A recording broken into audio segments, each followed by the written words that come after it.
तो चंद्रयान 3 की चांद पर सफल लैंडिंग तो हो गई है, लेकिन चंद्रयान 3 चांद पर करेगा क्या और क्या है अगले 14 दिन तक उसका मिशन। देखिए 1 मिनट में ये पूरी डिटेल।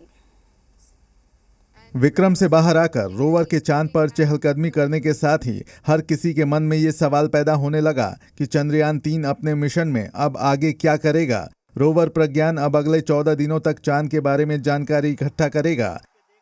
इसरो के मुताबिक चंद्रयान 3 चंद्रमा की परत और आवरण की जांच करेगा, सतह पर मौजूद रासायनिक तत्वों की पहचान करेगा, चांद की मिट्टी और चट्टानों में रासायनिक यौगिकों का पता लगाएगा, मैग्नीशियम, एल्यूमिनियम, सिलिकॉन जैसे तत्वों की खोज करेगा, कैल्शियम और टाइटेनियम की तलाश करेगा। इसके अलावा चंद्रमा की सतह पर तापीय गुणों का अध्ययन करेगा, लैंडिंग स्थल पर भूकंप की गतिविधियों की जांच करेगा और ब्रह्मांड में पृथ्वी जैसे दूसरे ग्रहों की खोज में मदद भी करेगा।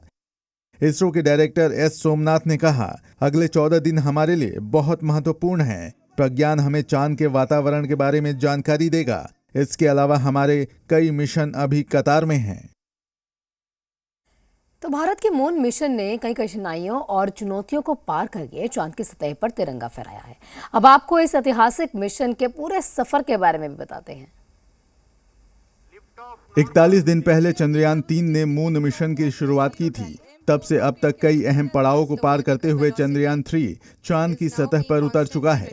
14 जुलाई को श्रीहरिकोटा के सतीश धवन स्पेस सेंटर से दोपहर 2:35 पर चंद्रयान 3 को लॉन्च किया गया। लॉन्चिंग के साथ ही चंद्रयान 3 पृथ्वी की ऑर्बिट में पहुंचा और चक्कर काटने शुरू किए। 15 जुलाई को चंद्रयान का पहला ऑर्बिट मैनूवर हुआ और उसकी ऑर्बिट बढ़ाई गई। 25 जुलाई को चंद्रयान का अंतिम ऑर्बिट मैनूवर हुआ। 1 अगस्त को पृथ्वी के ऑर्बिट से बाहर निकला और चांद की ओर बढ़ने लगा। 5 अगस्त को चंद्रयान 3 चंद्रमा के ऑर्बिट में सफलतापूर्वक पहुंचा। 16 अगस्त को चंद्रयान 3 ने 5वां लूनर ऑर्बिट मैनूवर सफलतापूर्वक पूरा किया। 17 अगस्त को चंद्रयान 3 का प्रोपल्शन मॉड्यूल विक्रम लैंडर से अलग हुआ। 18 अगस्त को विक्रम लैंडर की पहली सफल डीबूस्टिंग हुई। 20 अगस्त को विक्रम लैंडर की दूसरी डीबूस्टिंग हुई और 23 अगस्त को शाम 6:04 पर विक्रम लैंडर ने चांद की सतह पर सफल लैंडिंग कर इतिहास बनाया। तो चंद्रयान 3 की लागत की बात करें तो जितना खर्च बॉलीवुड की एक महंगी फिल्म बनाने में होता है ना, तो उससे भी कम लागत में चंद्रयान 3 तैयार किया गया है।